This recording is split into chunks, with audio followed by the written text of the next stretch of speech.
الحمد لله رب العالمين والصلاة والسلام على سيد المرسلين وعلى آله وصحبه أجمعين أما بعد بسم الله الرحمن الرحیم. آپ حضرات کے سامنے کل تدوین کے بارے میں کچھ باتیں عرض کی تھی. علم حدیث کو کب مدون کیا گیا؟ یہ سمجھ لیں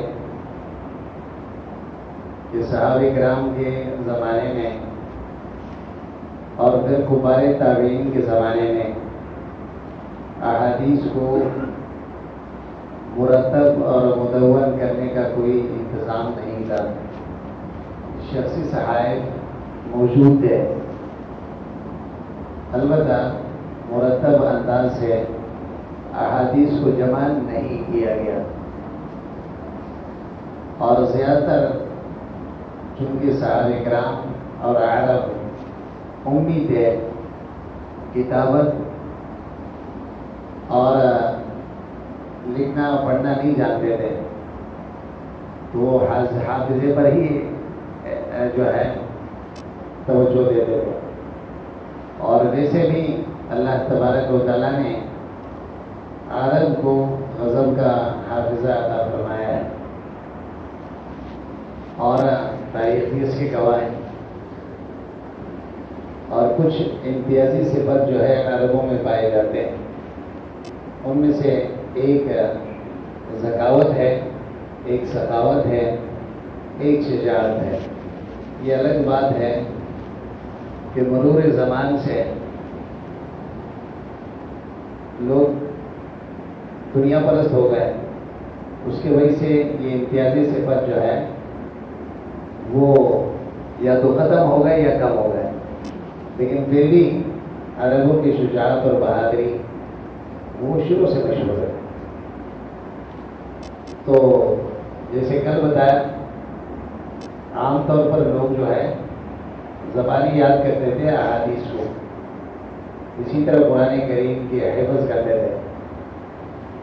اور اس کے جو عربوں کے حافظے کے متعلق ایک تو یہ سمجھ لیں کہ جیسے حافظ ابن حجر رحمہ اللہ نے ایک واقعہ نقل کیا ہے الاصابہ فی تمییز الصحابہ.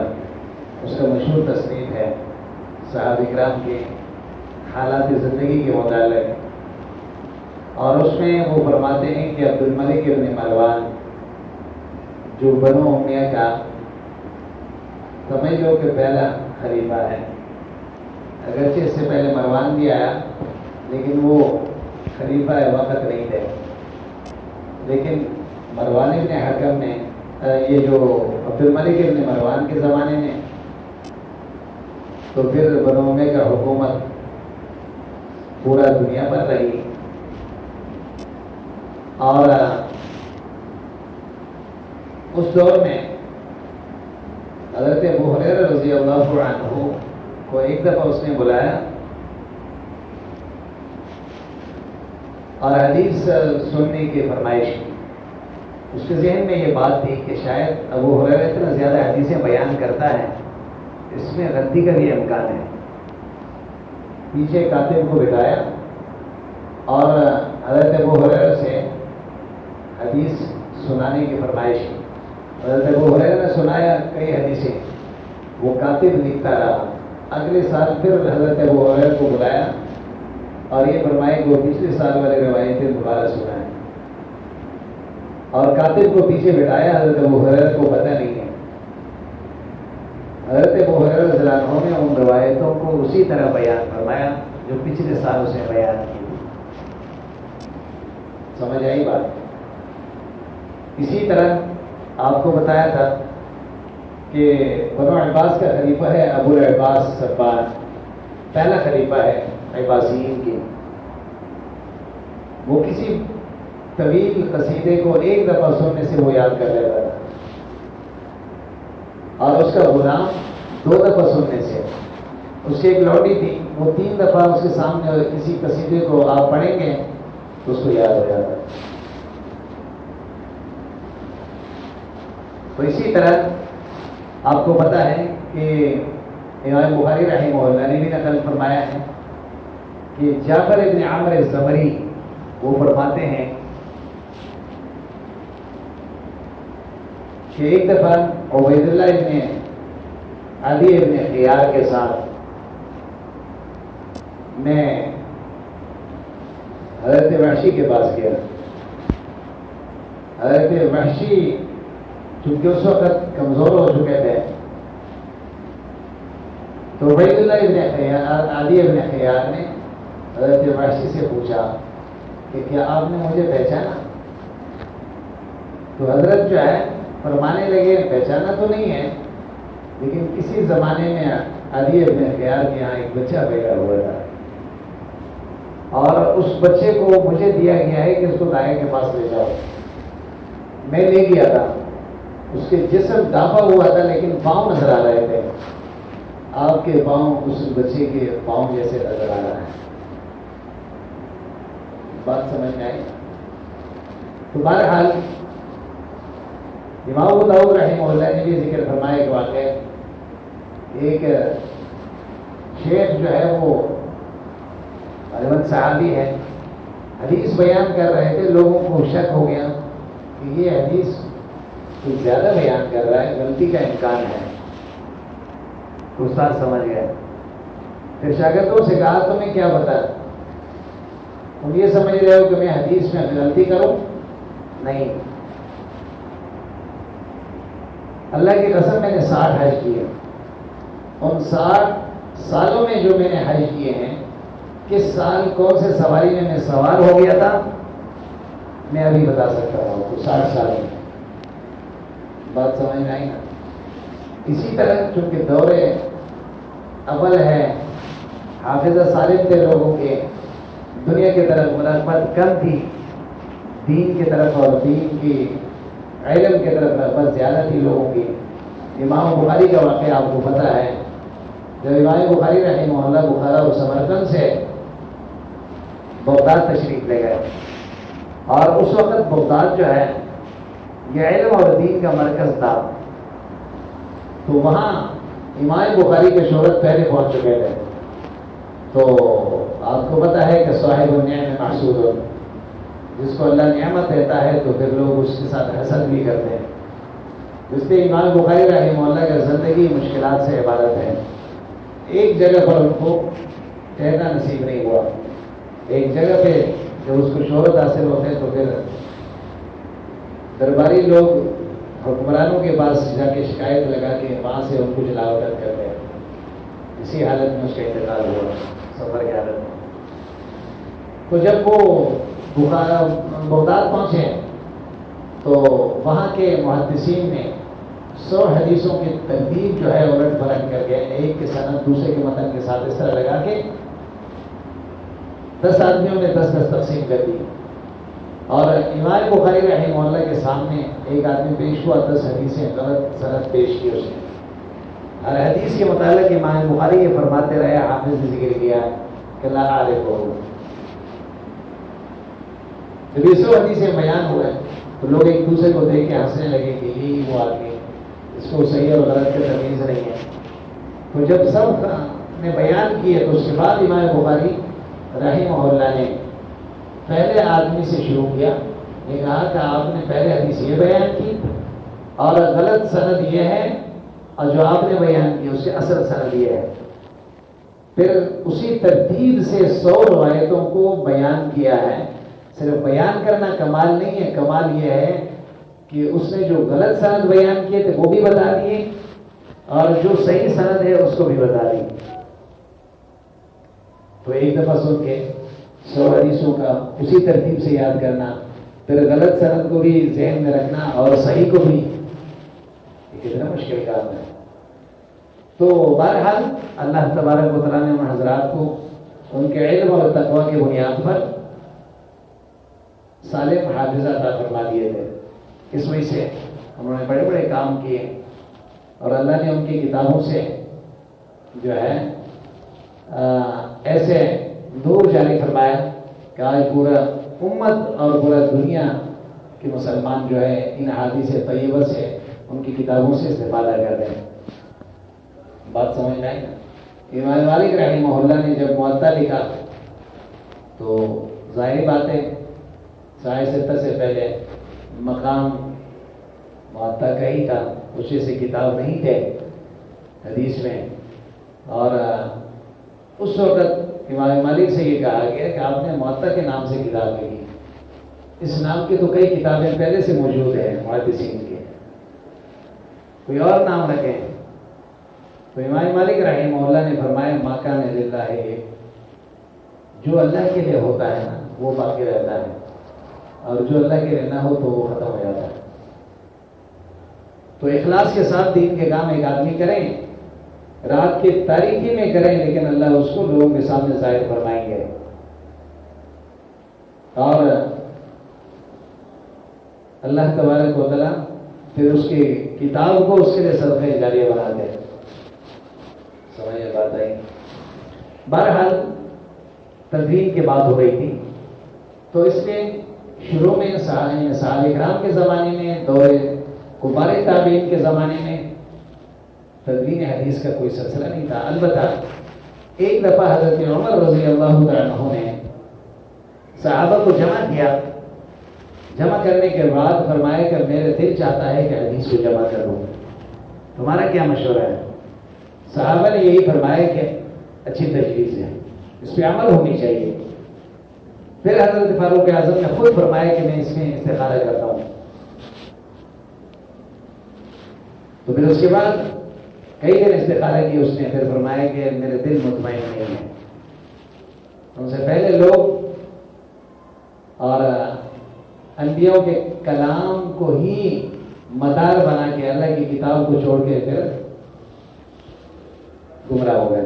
تو اس سے ایسا نہ ہو لوگ قرآن کی طرف توجہ کم کریں گے اور سارے توجہ حدیث کی طرف ہو. تو حضرت فاروق اعظم رضی اللہ عنہ نے ارادہ ترک فرمایا، لیکن یہ کام اللہ تبارک و تعالیٰ نے حضرت عمر بن عبدالعزیز رحمہ اللہ سے لینا تھا. اور حضرت عمر بن عبدالعزیز رحمہ اللہ بنو امیہ کا خلیفہ ہے،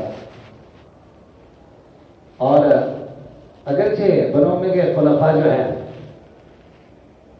وہ دیانت کے حوالے سے بڑے کمزور تھے، لیکن عمر بن عبدالعزیز رحمہ اللہ کا سب اتفاق ہے کہ وہ خلافت راشدہ کے طرز پر اس نے حکومت کی. سن 99 میں ہجری میں وہ خلیفہ بنے، اور سن 101 میں اس کا انتقال ہوا. 2 سال 5 مہینہ جو ہے اس نے خلافت کی، اور 25 رجب 2001 کو حضرت عمر بن عبدالعزیز کا انتقال ہوا. یہ مختصر عرصہ ہے، لیکن اس نے ایسے طرز حکمرانی، وہ ترکی شہزادہ ہے، ناز و نعیم میں اس کی تربیت ہوئی. اس کے اہلیہ بھی ایسی تھی، دن میں 3 دفعہ کپڑے بدلتے تھے. اس سے پہلے جب وہ خلیفہ بنے سارے سرمایہ اپنا جو ہے وہ بیت المال میں جمع کیا. اس نے بھی ابھی اس کی بیوی ہوئی، زندگی تبدیل ہوئی. تو بہرحال اللہ جس سے کام لیتا ہے تو یہ اللہ کی دین ہے. تو حضرت عمر بن عبدالعزیز رحمہ اللہ حضرت فاروق اعظم سے بھی اس کی نسبت ہے، نسبی تعلق ہے. حضرت عمر بن عبدالعزیز کی رضی اللہ رحمہ اللہ کی نانی جو ہے حضرت فاروق اعظم رضی اللہ عنہ کی ہوتی ہے. تو اس نسبت سے جو ہے اور ایک تعلق ہے.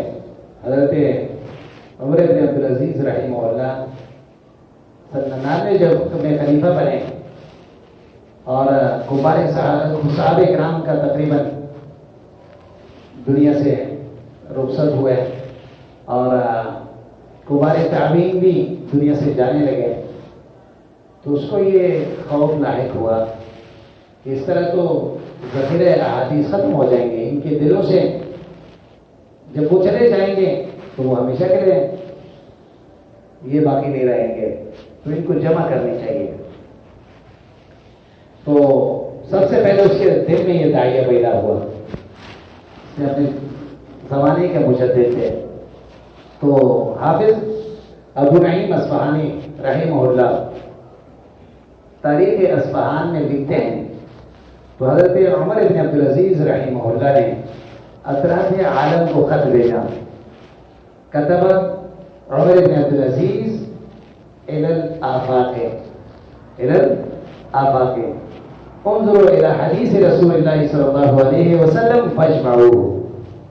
اطراف عالم کے گورنروں کو یہ خط لکھا کہ اپنے اپنے زمانے میں اپنے اپنے علاقے میں جو تابعین ہے اور محدثین ہے اور ان سے حدیثیں جمع کر کے میرے پاس بھیجیں تاکہ میں ایک مجموعہ تیار کرا لوں. اور اسی طرح خاص طور پر اس کام کے لیے حضرت ابن شہاب الزہری رحمہ اللہ کو مقرر کیا. اور امام بخاری رحمہ اللہ نے تعلیقاً یہ روایت نقل فرمایا ہے کہ قاضی مدینہ حضرت ابو بکر ابن حزم 220 میں اس کا انتقال ہوا ہے. 120 میں 100 تو اس کو خاص طور پر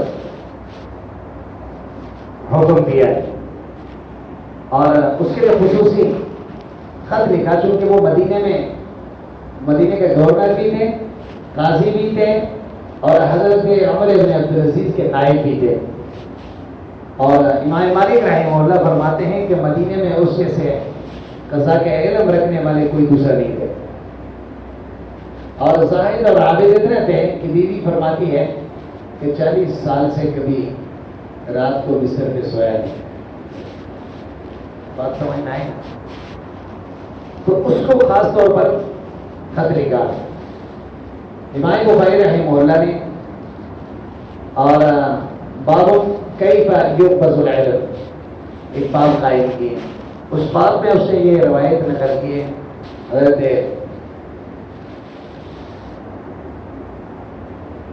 عمر بن عبدالعزیز رحمہ اللہ کی یہ خط. اس نے ابو بکر بن حزم کو خط لکھا انظر ما کان من حدیث رسول اللہ صلی اللہ علیہ وسلم اور حضور کے حدیث کو لکھ لیں. فاکتبہ لی وانی خفت دروس العلم وذہاب العلماء, کیونکہ مجھے اندیشہ ہے کہ علم ختم ہو جائیں گے, علماء دنیا سے چلے جائیں گے, پھر یہ باقی نہیں رہیں گے. سمجھ آئی بات؟ تو اس پر کیا ہوا تو اس نے بھی لکھنا شروع کی. اب متوقع اول کون ہے اس پہ تو اتفاق ہے کہ حضرت عمر بن عبدالعزیز کے حکم پر ترتیب دیا گیا, حدیث کو جمع کیا گیا. لیکن متوقع اول ابن شہاب الزہری ہے یا ابو بکر ابن حزم ہے. زیادہ تر محدثین ابن شہاب الزہری کے قائل ہیں. اور علامہ سیوطی, حافظ ابن حجر, علامہ عینی اور امام نووی ان کا رائے یہی ہے. اور امام بخاری کا میدان دوسرے طرف ہے کہ ابو بکر ابن حزم ہے. اور بعض حضرات نے عامر ابن شرحبیل جو امام شعبی کے نام سے مشہور ہے اس کو مدون اول کہتے ہیں. لیکن حافظ ابن حجر فرماتے ہیں ایک مضمون کے حدیث کو جمع کرنے کا ابتدا وہ امام شعبی کا ہے, باقی مطلق حدیث کے جمع کرنے کا ابتدا اس نے نہیں کی. یا تو ابن شہاب الزہری نے کی یا ابو بکر ابن حزم نے کی. یہ حافظ ابن حجر فرما رہے. بات آئی سمجھ میں؟ اسی طرح جو جمہور یہ کہتے ہیں کہ ابن شہاب الزہری مدون اول ہے, اس کا وجہ ایک یہ بھی ذکر کیا جاتا ہے, امام مالک کا بھی یہی قول ہے. التمہید میں علامہ ابن عبد البر رحمہ اللہ نے امام مالک کا قول نقل کیا ہے. تو تمہید میں وہ فرماتے ہیں کہ ابن شہاب الزہری نے بہت سے روایتیں جمع کر کے